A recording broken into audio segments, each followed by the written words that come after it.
नमस्कार दोस्तों, मैं हूं कमलेश और आप देख रहे हैं आधुनिक भारत न्यूज। साथियों, उत्तर प्रदेश इस वक्त काफी सुर्खियों में है।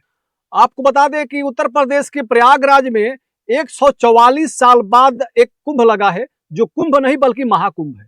महाकुंभ भी नहीं बल्कि दिव्य और भव्य महाकुंभ है। बताया जा रहा है कि इस दिव्य और भव्य महाकुंभ में प्रयागराज के त्रिवेणी संगम में जो भी डुबकी लगाएगा उसके सारे पाप धुल जाएंगे, वो बिल्कुल पवित्र हो जाएगा। जिसको मद्देनजर रखते हुए पूरे देश और दुनिया के पापी आकर के जिसको मद्देनजर रखते हुए पूरे देश और दुनिया के श्रद्धालु इस वक्त प्रयागराज में आकर के त्रिवेणी संगम में डुबकी हर रोज लगा रहे हैं और हर रोज बताया जा रहा है कि करोड़ों लोग डुबकी लगा रहे हैं। तो मैं आप सभी से आग्रह करूंगा कि अगर आप भी अभी तक इस दिव्य और भव्य कुंभ में डुबकी नहीं लगाए हैं तो एक बार जरूर जाइए प्रयागराज और त्रिवेणी संगम में डुबकी लगा करके अपने सारे पाप धुल लीजिए।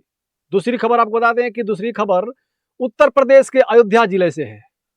अयोध्या जिला अंतर्गत आने वाले मिल्कीपुर विधानसभा चुनाव इस समय काफी हाई प्रोफाइल बना हुआ है, काफी चर्चा में है, काफी सुर्खियों में है। और सुर्खियों में इसलिए भी है कि अयोध्या में भी भव्य और दिव्य राम मंदिर बनाया गया, भव्य और दिव्य तरीके से प्राण प्रतिष्ठा किया गया। उसके बावजूद भी वहां पे भारतीय जनता पार्टी जीत नहीं पाई, लोकसभा चुनाव हार गई और एक बार फिर से उसी अयोध्या में एक विधानसभा का उपचुनाव होने जा रहा है। तो देखना यह है कि क्या भव्य और दिव्य प्राण प्रतिष्ठा राम मंदिर का जिस प्रकार से किया गया, जिस प्रकार से राम मंदिर को लेकर के राजनीति की गई, वह राजनीति आज काम आती है या आज भी नहीं आती है।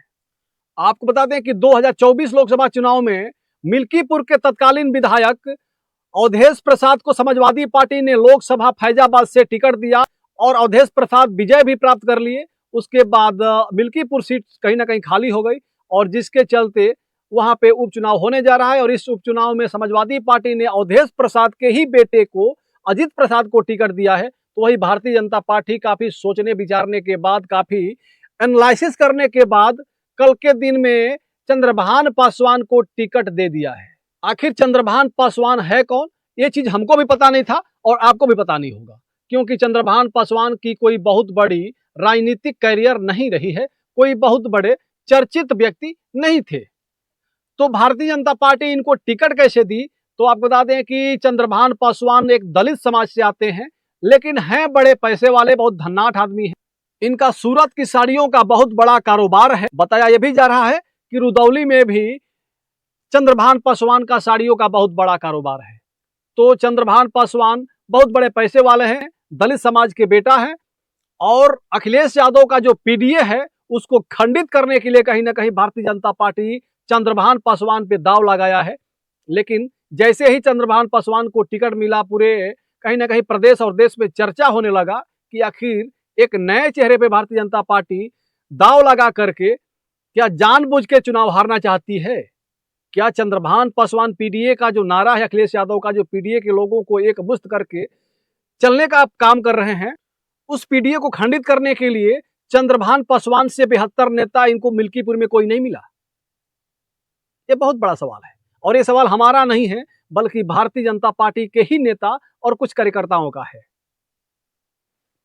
और मेरा मानना है कि यह सवाल इसलिए भी महत्वपूर्ण बन जाता है कि 2024 लोकसभा चुनाव से पहले जिस प्रकार से राम मंदिर बनवाने से लेकर के राम मंदिर के भव्य प्राण प्रतिष्ठा तक जिस प्रकार से राम के ऊपर राजनीति की गई थी, पूरे भारतवर्ष को राममय कर दिया गया था, पूरे भारत से भारत को हिंदू राष्ट्र बनाने की बात उठने लगी थी, पूरे भारत में कहीं ना कहीं हिंदू मुसलमान कर दिया गया था। अयोध्या राम मंदिर के प्राण प्रतिष्ठा के नाम पर अखिलेश यादव सहित पूरे परिवार को निमंत्रण दे करके कहीं ना कहीं अखिलेश यादव को हिंदू विरोधी साबित करने में कोई कोर कसर नहीं छोड़ा गया। इतना ही नहीं बल्कि उत्तर प्रदेश के पूर्व मुख्यमंत्री स्वर्गीय मुलायम सिंह यादव को भी राम भक्तों के दुश्मन और राम मंदिर के खलनायक बताने में कोई कोर कसर नहीं छोड़ा भारतीय जनता पार्टी और मीडिया के लोगों ने। लेकिन इसका कोई फर्क नहीं पड़ा, भाजपा ये सारे षड्यंत्र करने के बाद भी फेल रही और अयोध्या के फैजाबाद सीट से समाजवादी पार्टी के अवधेश प्रसाद चुनाव जीत गए। और सिर्फ फैजाबाद ही नहीं बल्कि पूरे उत्तर प्रदेश के 80 सीटों में से 37 सीट जीत करके समाजवादी पार्टी देश की सबसे बड़ी तीसरी पार्टी बन गई। इसलिए भी ये अयोध्या का मिल्कीपुर विधानसभा उपचुनाव भारतीय जनता पार्टी के लिए नाक का सवाल बना हुआ है। वैसे मैं आपको एक बात और बता दूं कि 2024 लोकसभा चुनाव बीतने के बाद उत्तर प्रदेश के 9 सीटों पे उपचुनाव हुआ।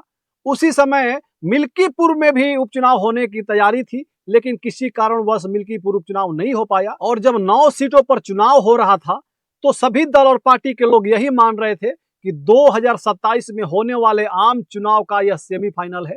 यह सेमीफाइनल 9 सीटों पर हो रहा है और इन 9 सीटों में जो अधिक सीट जीतेगा वही 2027 का विनर होगा। 2027 में उसी की सरकार बनेगी।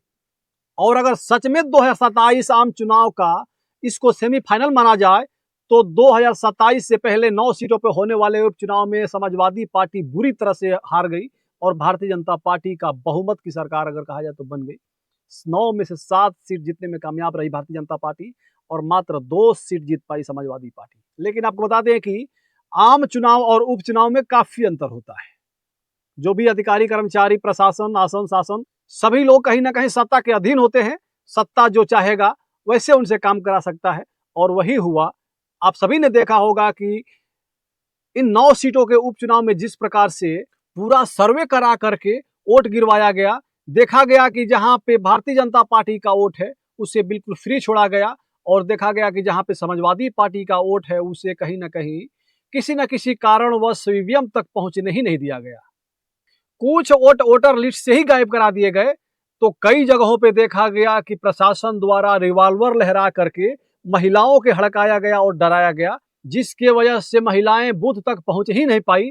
और ये बता दें कि लोकतंत्र के किसी भी एंगल से सही नहीं माना जाएगा। और अब सवाल रहा मिल्कीपुर उपचुनाव का, तो देखना यह बड़ा दिलचस्प होगा कि क्या एक बार फिर से भारतीय जनता पार्टी के लोग और प्रशासन के लोग वही रुख अपनाते हैं जो 9 सीटों के उपचुनाव के समय अपनाया गया था, या फिर बिल्कुल सरलता पूर्वक लोकतंत्र के गरिमा को ध्यान रखते हुए, लोकतंत्र के दायरे को ध्यान में रखते हुए ये चुनाव कराया जाएगा। वही अगर मिल्कीपुर का पिछला रिकॉर्ड आप जानना चाहते हो तो मैं आपको बता दूं कि 1977, 1980 और 1993 में भारतीय कम्युनिस्ट पार्टी के मित्रसेन यादव विधायक बने। वही 1989 में कांग्रेस पार्टी से ब्रिजभूषण मणि त्रिपाठी वहां से विधायक बने थे। तो वही 1991 और 2017 में भारतीय जनता पार्टी भी अपना विधायक जिता पाने में कामयाब रही। और अगर बात करें 2007 और 2012 की, तो 2007 और 2012 में बहुजन समाज पार्टी का वहां पे विधायक बना। 1996, 2002 और 2022 में मिल्कीपुर विधानसभा सीट से समाजवादी पार्टी के विधायक चुने गए। और एक बार फिर से अब देखना है इस 2025 में जो उपचुनाव होने जा रहा है मिल्कीपुर सीट पे, इसमें कौन विजेता बनता है। वैसे आप क्या कहेंगे, मिल्कीपुर सीट आपके नजर में क्या है? आपके हिसाब से, आपके गुणागणित से, आपके एनालिसिस से मिल्कीपुर सीट इस बार कौन जीतने जा रहा है? आप लोग अपनी राय हमारे कमेंट बॉक्स में जरूर रखिएगा। इसी के साथ मैं वीडियो खत्म करना चाहूंगा। अगर आप हमारे फेसबुक पेज पे देख रहे हैं तो हमें फॉलो करिएगा, हमारे यूट्यूब चैनल पर देख रहे हैं तो हमें सब्सक्राइब करिएगा। इसी के साथ वीडियो खत्म करना चाहेंगे। जय भीम, जय भारत।